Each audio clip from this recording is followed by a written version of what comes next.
Welcome back to the show. I'm here with Liam McCulley.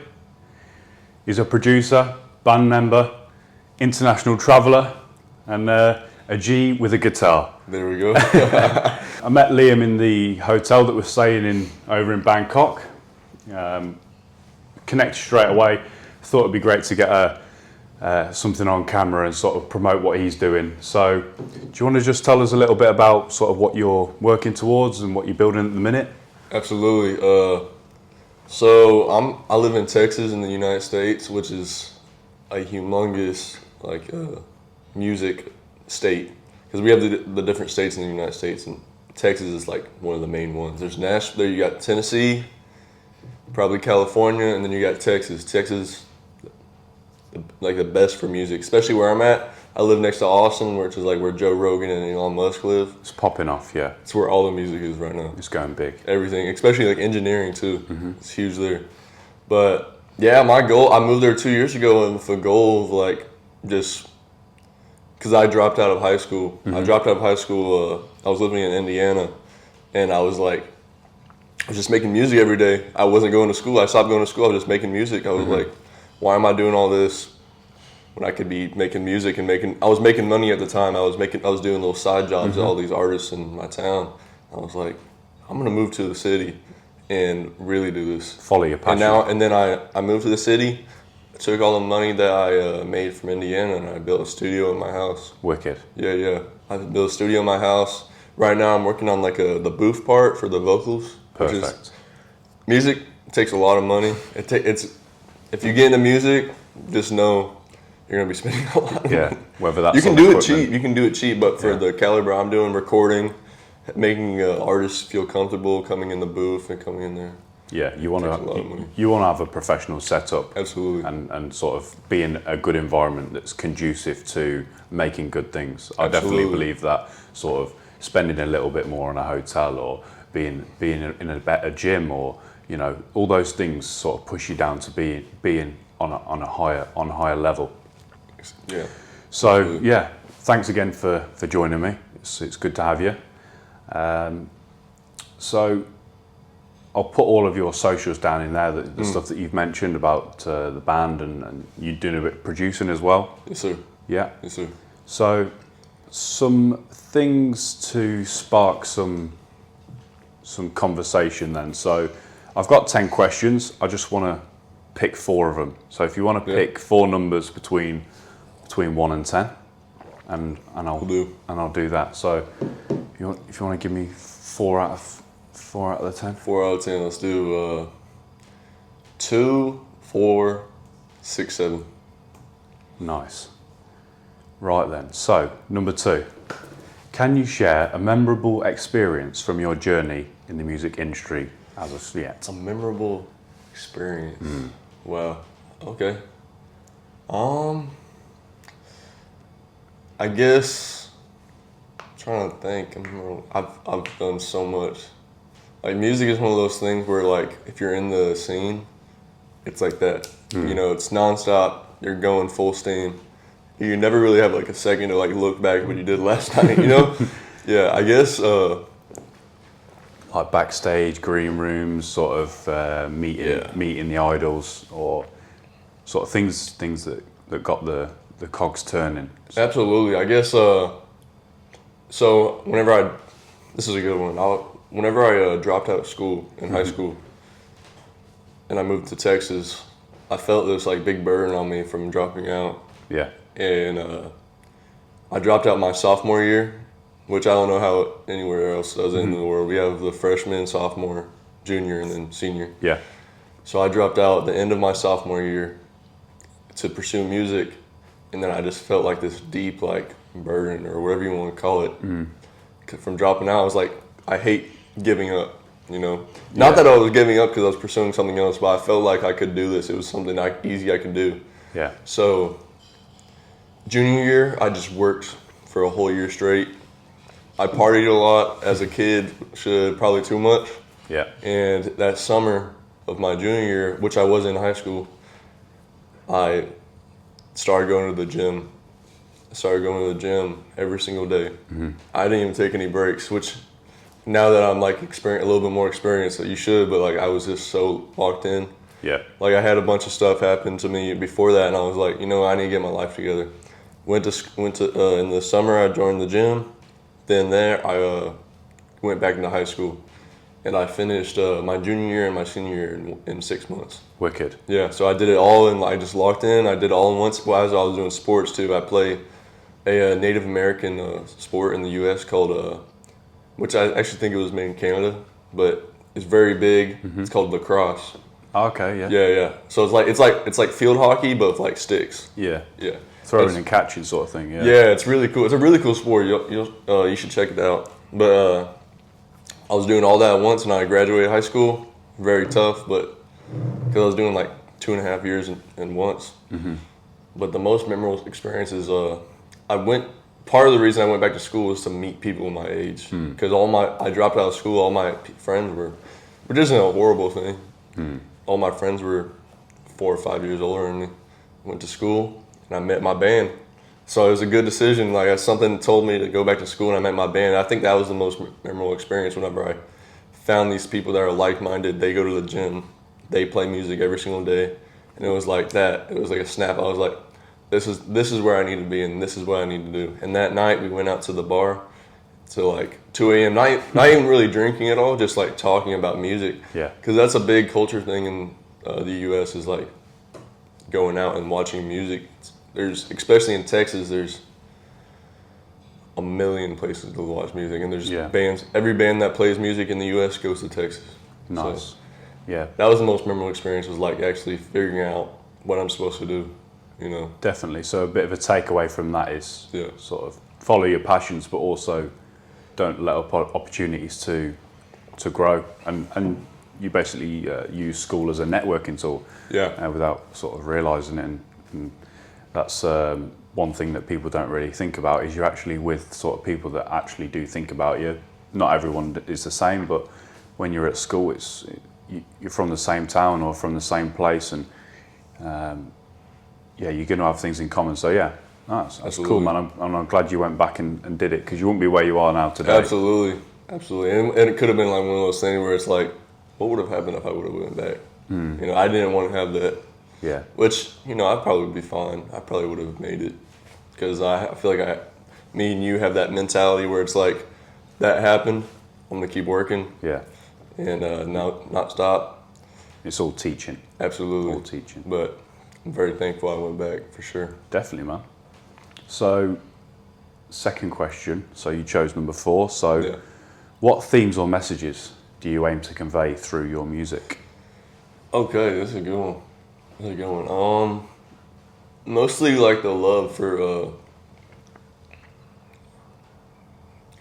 just,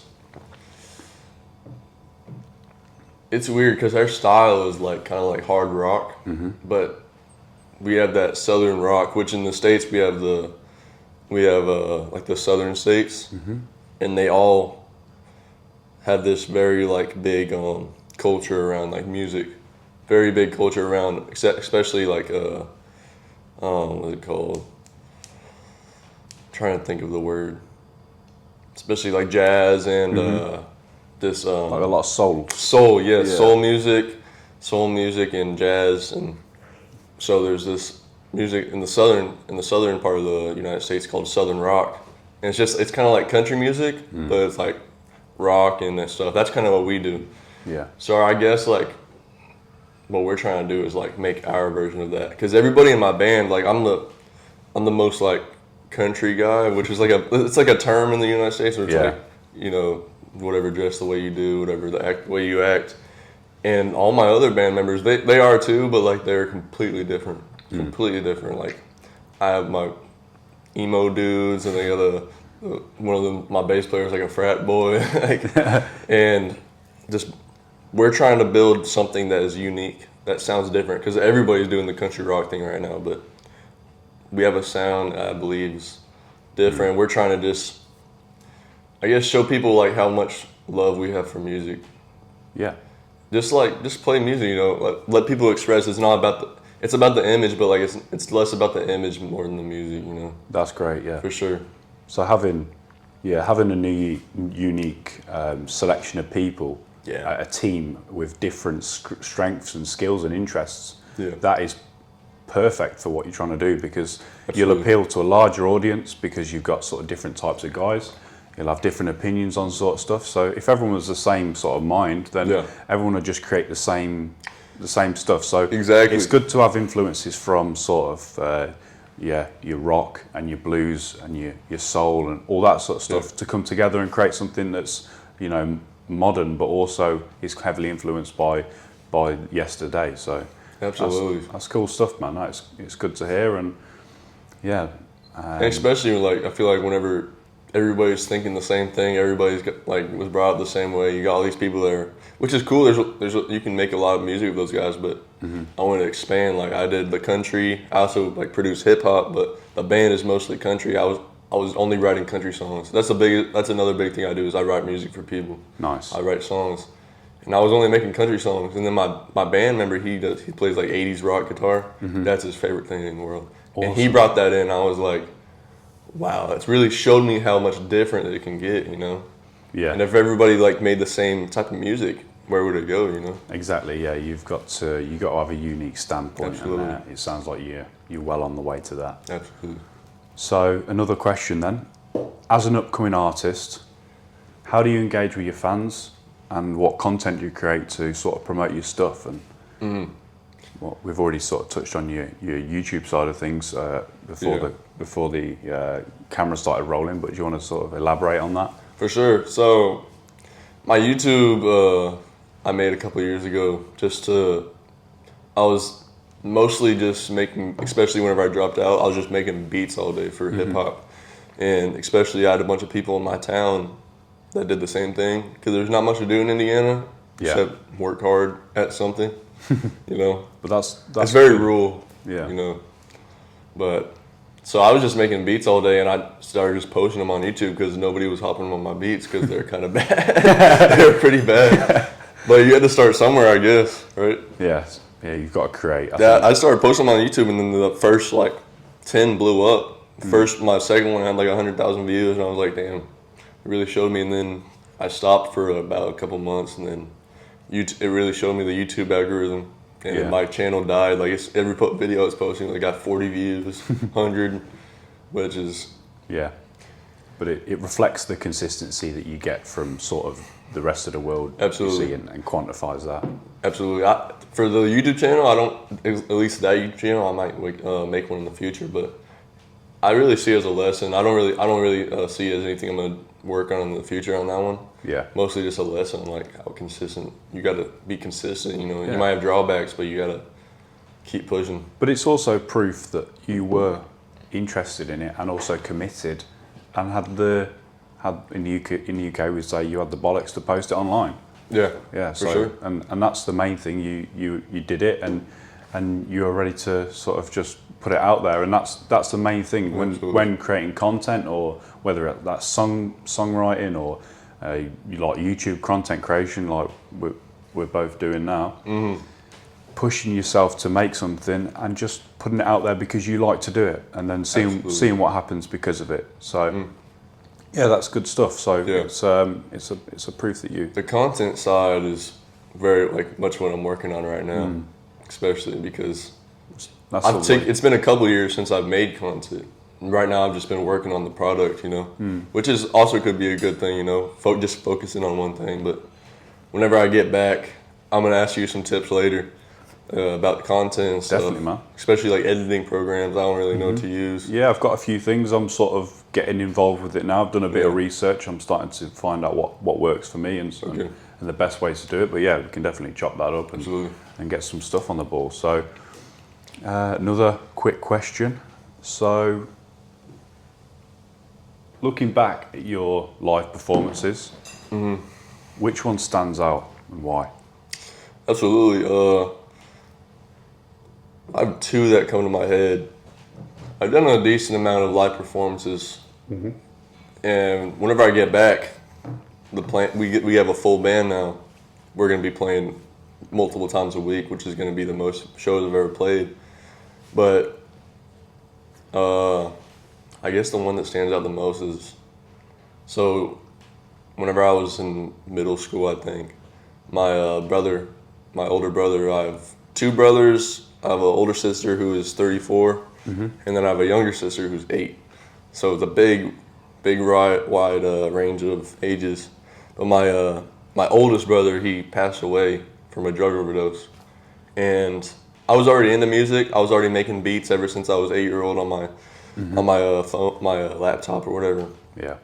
And when my brother passed away, I got his guitar.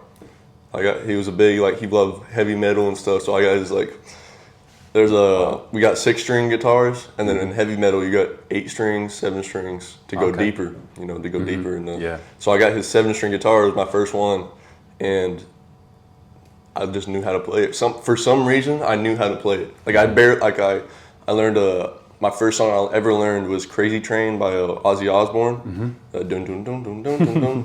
And I learned it instantly. Like, I just listened to it and I learned it. I don't know why. Maybe it was like a spiritual thing, which I've later gotten more into, like, spiritual side of me.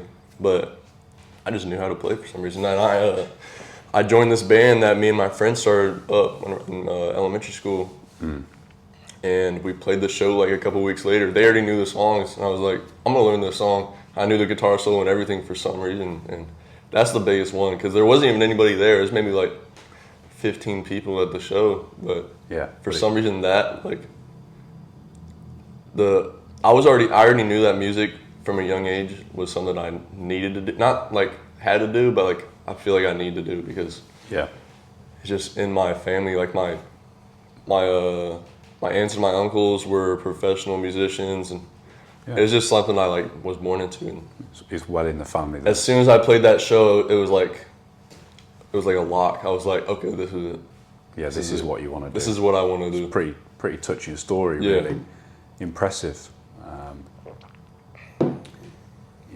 Just thinking about that for a moment,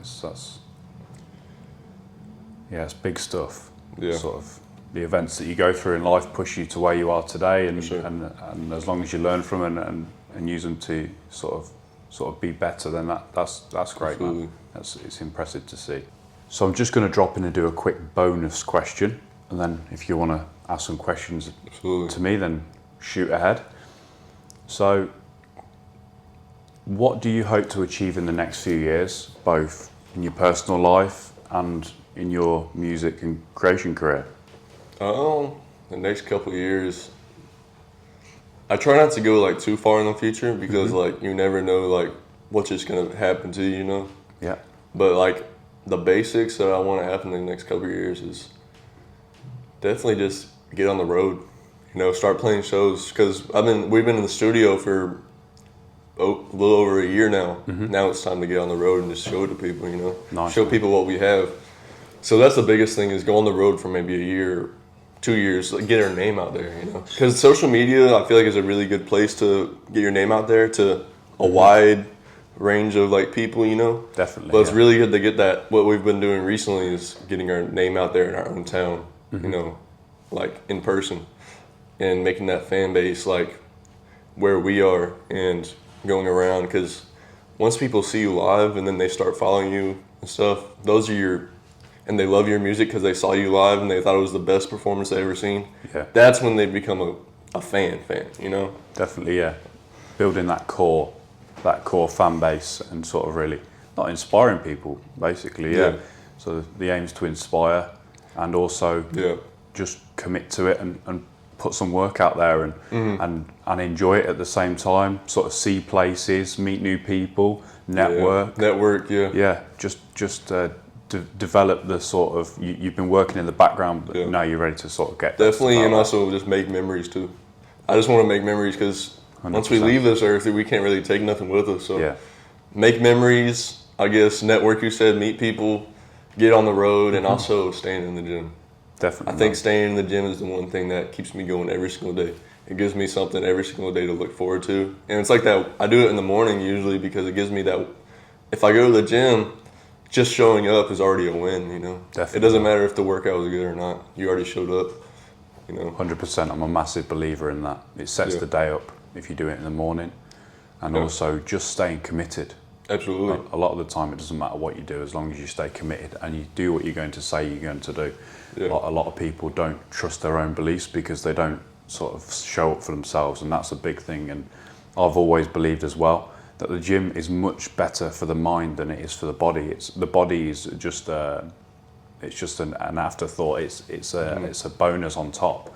The real benefits of the gym is sort of what it does for your mind and the way it makes you think. So yeah, that's good stuff, man. I can see Absolutely. sort of the passion there, and yeah, I'm looking forward to seeing you grow For sure. and getting sort of out there, and yeah, I'll be posting all that stuff and getting your name out there. But the best thing about the content is it finds the people that want to see it itself. Yeah. So with due time and consistency, there's no reason why we can't all blow, man. Absolutely. It's good stuff. I really appreciate that, man. Nice.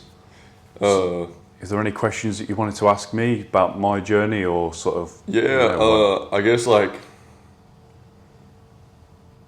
because like it's all about timing, right? So like, when did you realize that you wanted to pursue like content and self growth, I guess?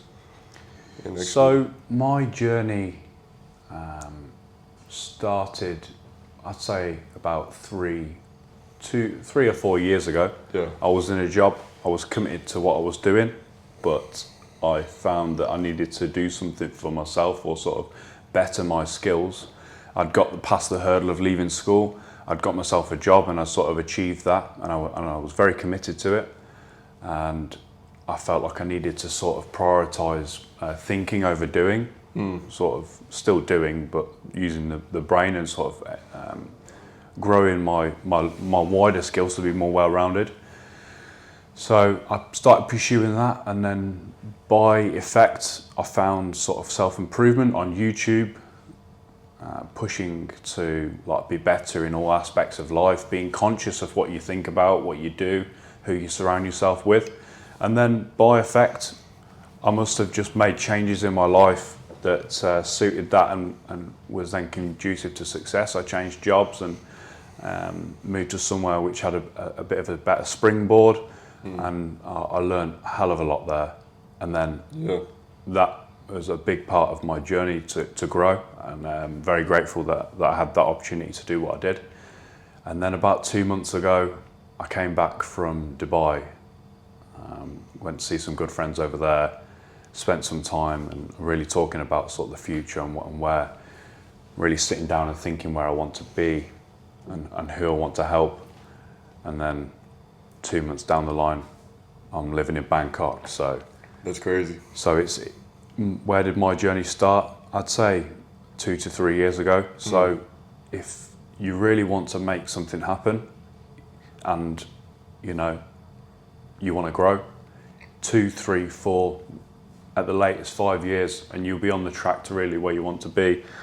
I don't know if that answered your question. No, that's perfect. Yeah, it's everything's achievable.